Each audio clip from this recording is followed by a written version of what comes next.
Hello and welcome again to Ossi Comments On, this time with Tarrare, the Hungriest Man in History by Sam O'Nella Academy. And yeah, welcome to your favorite sleeping aid program on YouTube. And my name is Ossi, I'm 31 years old.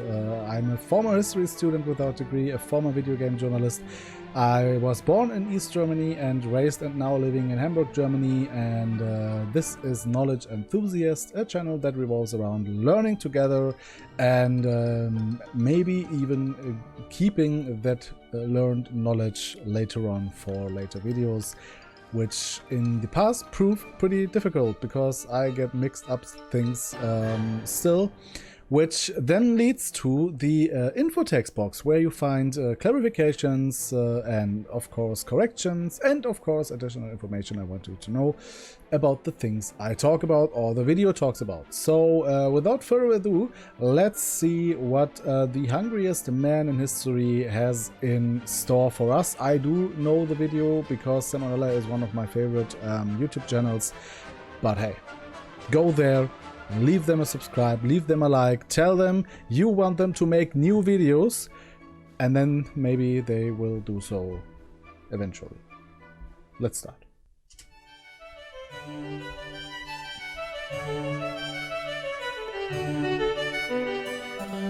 Hey kids, I think we can all agree that there are few pastimes more grotesque than competitive eating. The concept of a bunch of guys pushing their anatomy to its limits just for sport leaves a bad taste in my mouth in more ways than one.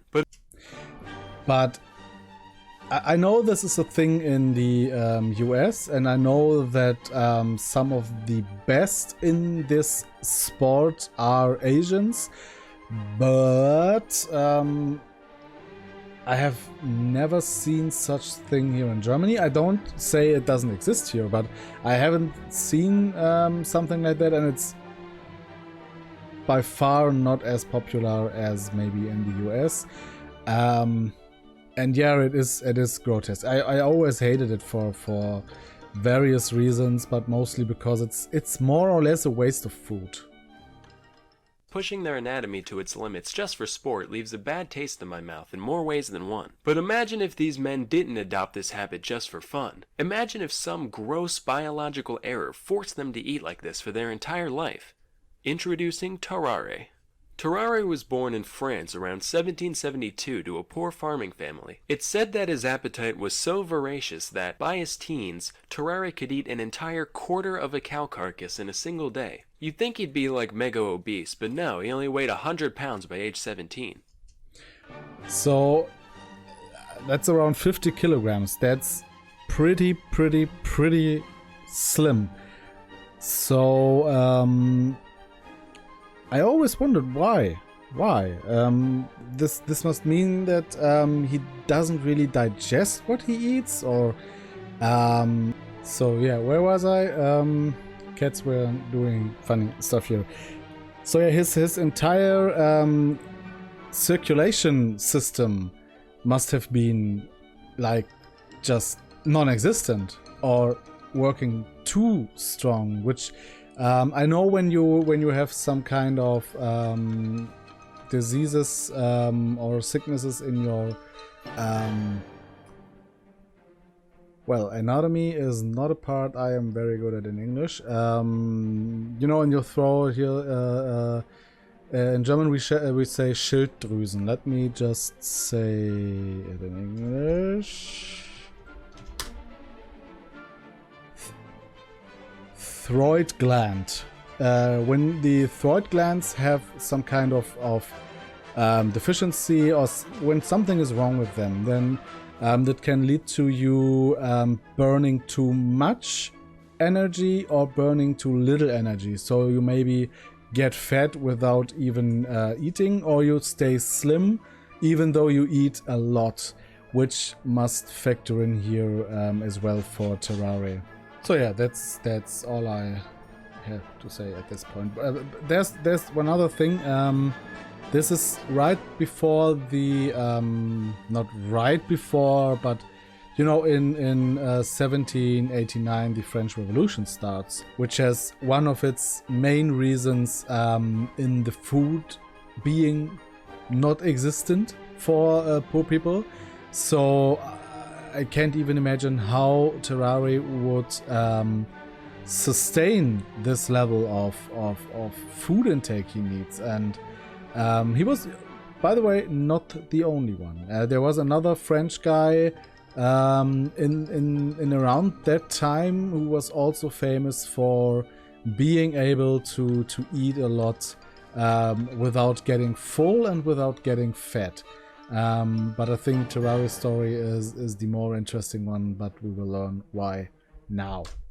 Day. You'd think he'd be like mega obese, but no, he only weighed 100 pounds by age 17. However, there were still a few things that stood out about Tarrare appearance-wise. For one, he had a huge, stretched-out mouth with horribly stained teeth. He could reportedly fit 12 eggs in his cheeks at once, much like a chipmunk keeping its chipmunk eggs warm. Additionally, when Tarrare was full, he'd get a crazy octomom gut going, and any other time, he'd have a huge flap of stretched out skin hanging around his waist. He also stank to high hell, even by 18th century French peasant standards. He was described as reeking, quote, to such a degree that he could not be endured within the distance of 20 paces. So between all this and his horrendous outhouse flooding dumps, his family had had enough. Alright, you're eating us out of house and home here. You gotta go, man. You heard me. Kick bricks, Froggy. Wow, he just called a French person a frog. That's so racist. No, it's not. They're all French. The guy just looks like a frog is all. Oh.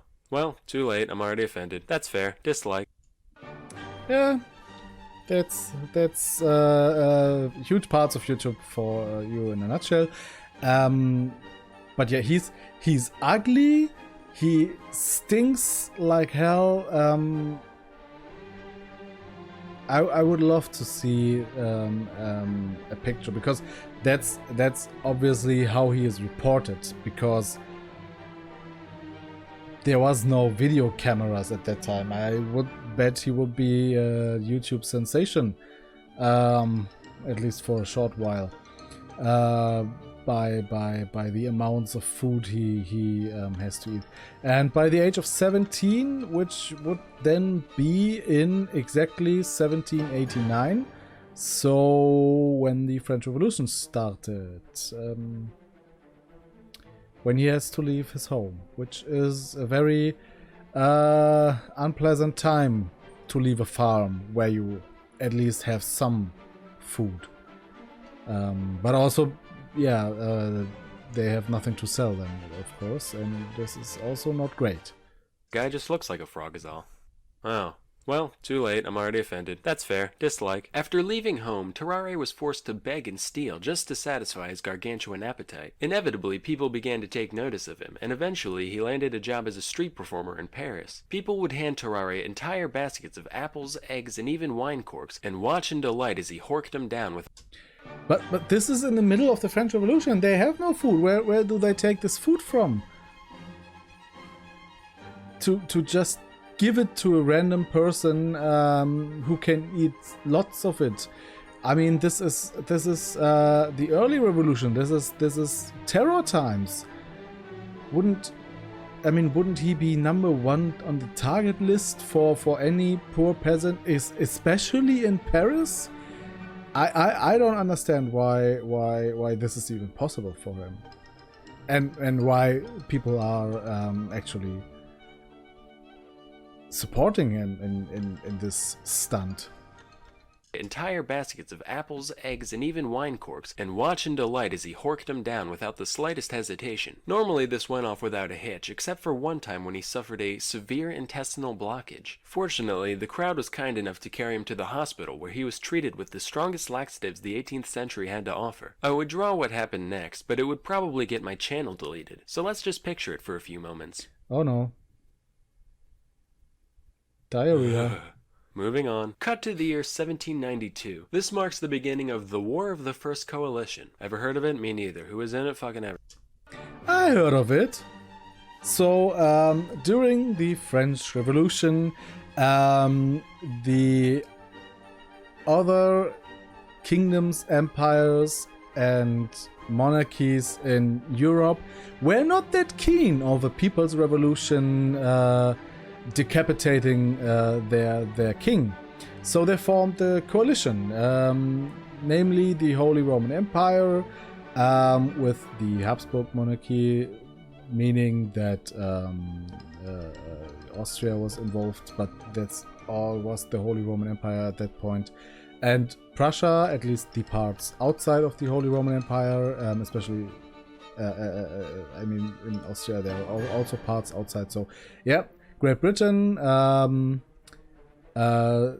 of Condé, never heard of it, Spain, the Dutch Republic, Portugal. So pretty much everyone who is not that keen on them killing Louis XVI and wanting to reinstate monarchies. The whole shenanigans going up we will discuss in a later video with the French Revolution by Oversimplified, I guess. And but in short, there were 7 coalition wars with people switching sides, like you can see here. Spain and the Batavian Republic, aka the Dutch Republic, switching sides in 96 and 95, and mostly because they were then conquered by with the help of Napoleon, I think. And this is also the coalition wars, also where the wars where Napoleon rose to power and rose to fame with driving Italy and the Habsburgs out of the war. But I think that was the 2nd or 3rd coalition war. But as I said, there were 7 coalition wars, with the later ones also known as the Napoleonic Wars, I think. I will put it in the info text box. And yeah, I heard of it. I did heard of it. And the French usually, not usually, actually were. So when the coalition threatened with war, then the French actually mobilized for war and wanted to go to war, even though they were in no state to fight a war. At least that was what the most of the leaders of the country thought. But the government then started the war anyway, and they won, which is the most interesting part about the coalition wars. They won, even though they usually should have no chance. This marks the beginning of the War of the First Coalition. Ever heard of it? Me neither. Who was in it? Fucking everyone. Anyway, Tarrare decided to enlist in the war. After all, maybe that profound emptiness he was feeling was just a lack of purpose in life. Turns out, no, he really was just psychotically hungry. Even after being granted quadruple rations, Tarrare would still be digging through the trash pile whenever he got the chance. After suffering extreme exhaustion, he was sent off to the military hospital in Tarrare. The staff there was so dumbfounded by the man's abilities that they decided to keep him there to run a few experiments. And then in the army again, why he gets 4 times the rations of any other soldier. Right in the middle of the French Revolution, which once again is about having no food, and at some point in his life, there had to be someone not only jealous of him, but angry about him, and maybe trying to kill him. In that times, which was times where that kind of behavior was pretty normal. I mean, to kill someone. But no, they didn't. They let him live. They let him eat. They let him eat their rations. They could have had more food, if not for him. Huh. They were so dumbfounded by the man's abilities that they decided to keep him there to run a few experiments. The first of which involved putting Tarrare in a room with a meal prepared for 15 people. Naturally, he ate the entire thing and immediately fell asleep. Next, they presented him with a raw eel. In response, Tarrare crushed the eel's skull between his teeth before slurping down the entire creature in one go. Now, this is hair-clenchingly horrifying for a couple of reasons. Firstly, he put a whole frickin' eel in his stomach, but secondly, there had to be some point during digestion where the meat was gone but the bones still remained. Now, for those of you who don't know, an eel skeleton looks like this. That means Tarrare had all of those needle-sized ribs stabbing into the walls of his stomach at once, and he was fine. But the question is, did he really digest the things he eat? Because, as I said earlier, he stayed so skinny. Maybe he didn't even digest them. Maybe the eel came out more or less still an eel. Or he digested so strongly that the bones were gone with the eel. Because shitting that out, I don't want to imagine that. All of those needle-sized ribs stabbing into the walls of his stomach at once, and he was fine. He also ripped a live cat apart with his bare hands, drank its blood, and ate everything but its bones, and then later gagged up the fur and skin like an owl, but, you know, that's neither here nor there. After reviewing our data, I've come to the scientific conclusion that, yeah, we got a goddamn demon on our hands. But as we all know, with great devour comes great responsibility. Since Tarrare was still technically enlisted, the military decided to utilize his abilities for the greater good. Hey Tarrare, it's me, the General. Listen, could you eat this box with a note in it for me? If you do it, we'll give you a wheelbarrow full of bull organs. Lo and behold, 2 days later, he passed the container in mint condition and was given his reward as promised. With this proof of concept, they made him an official spy and sent him into Prussia with a document in his belly, to be delivered to an imprisoned French colonel. Unfortunately, there are a couple things Tarrare couldn't do that are generally important when sneaking into another country. A, he couldn't speak German, and B, it's pretty hard to maintain a low profile when you're running around like a madman, wolfing down garbage and mutilating small animals. I find it hard to believe that he actually could enter the country and that the French actually thought about this being in any way successful. My theory is, especially with how it turns out later, they just wanted to get rid of him. Because the message in his belly is some insignificant stuff. And so maybe they just wanted him somewhere else to get rid of him because he ate too much. Or maybe they were just so stupid that they would thought someone who doesn't speak German and is not really low profile could infiltrate another country. But if that's the case, that's on the French. A low profile when you're running around like a madman, wolfing down garbage and mutilating small animals. So he ended up being captured by the enemy. Initially, he kept his mouth shut, for once, but after a whipping and a day in jail, Tarrare gave in. After confessing that he did, in fact, have vital intelligence snaking its way through his GI tract, the Prussians chained him to a latrine until the box emerged 30 hours later. The note wasn't actually anything important, so they just mock executed him, gave him a severe beating, and sent him on his way. A pretty severe beating. He was more or less tortured by the Prussians, and he was sentenced to be executed. But I think they in the last moment they changed their minds and let him be, more or less, because they felt so sorry for him. I don't remember the entire story, but it wasn't really a mock execution. I think it was just cancelled the last second, or he slipped through the rope or something like that. I will put it in the info text box. But yeah, but he was beaten heavily, so he had a lot of injuries from that. So wait, there's a Prussia and a Russia? Please clarify. Yeah. Always funny. If you have it in English. In German it's Preußen und Russland. It's not that close if you have it in German. Wasn't actually anything important, so they just mock executed him, gave him a severe beating, and sent him on his way. After all that, Tarrare returned to life at the hospital, desperate for a cure for his condition, but nothing they ever tried worked. Tarrare returned to life at the hospital, desperate for a cure for his condition, but nothing. Tobacco pills, opium tincture, vinegar, juice cleans, tell him to just quit being a fat ass, throat cork, give up and start a business making IRL ball.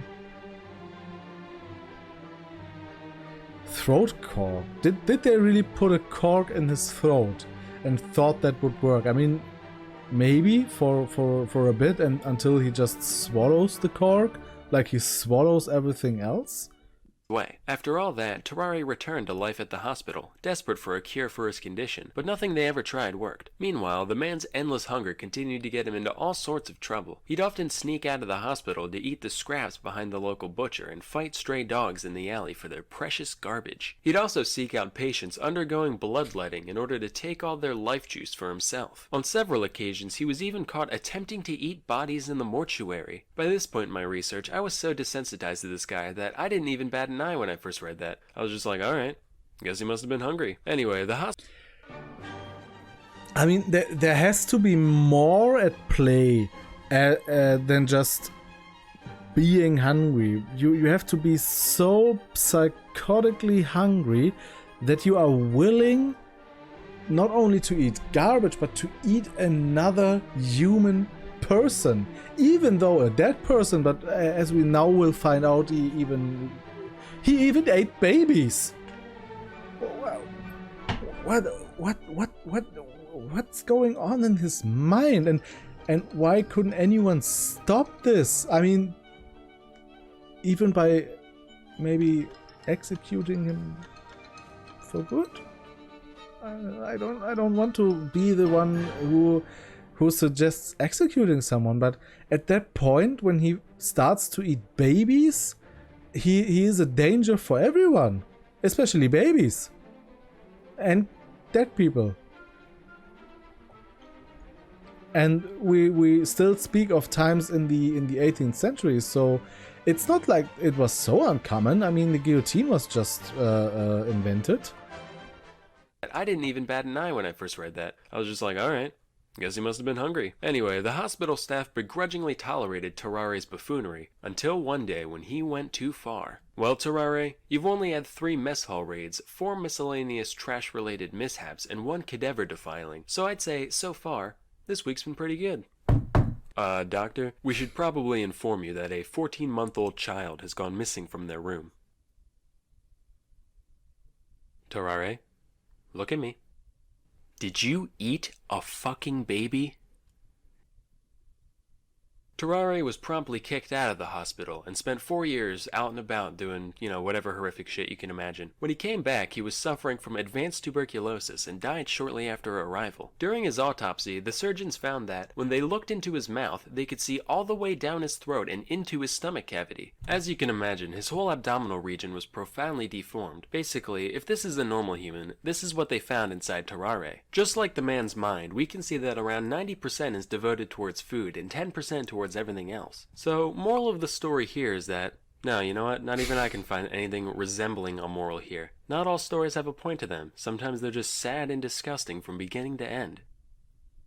And now a word from our sponsor. As you can probably tell, I'm a very visual person when it comes to learning. I firmly believe that engaging visuals are an essential teaching tool that allows for much deeper comprehension than plain old walls of text. That's why I'm pleased to introduce our sponsor, Brilliant.org. We all know that math and science are really important to master, and Brilliant's elegant UI and step-by-step design makes learning seemingly complex topics very intuitive, especially for visual learners. Their straightforward graphics, delightful animations, and interactive puzzles make it easy and fun to hone your own critical thinking skills. Personally, I've always been super intrigued by neural networks and all the things you can do with them, but I've always been too intimidated to research them in depth. After learning about Brilliant, I actually started taking their course in the subject, and I gotta say, it's been such a pleasurable experience that I plan to continue with it in my own spare time. To support me and learn more about Brilliant, go to brilliant.org/salmonella and sign up for free. Also, the first 200 people that go to that link will get 20% off the annual premium subscription. Till next time, I'm Salmonella, and thank you for watching. Yeah, if you liked the video, please subscribe. Go ahead, it's a great channel.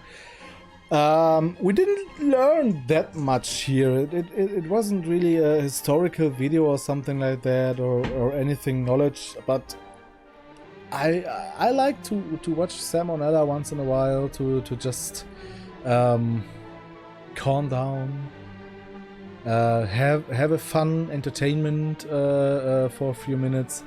But yeah, when I first saw Tarrare, I was just like, no, this has to be made up, which is why I actually went to research a bit, just enough to be very clear on, okay, this guy fucking is real, and he actually did this stuff, and yeah, I don't want to be him, and I don't want to be around him, I don't want to be eaten.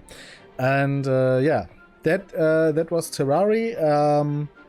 I hope you enjoyed it. If you did, please like and subscribe. Stay tuned for the next video, which will be on maybe horrible histories. I am not quite sure yet because of the whole drunk history thingy and the copyright claim. I might skip horrible histories and do something else, but if not, then it will be the next video. So stay tuned for that, or stay tuned for another video. Watch my other videos on my channel. We have now almost 20, I think, at this point. So plenty to watch, especially if you can't sleep. So have a good night and bye bye.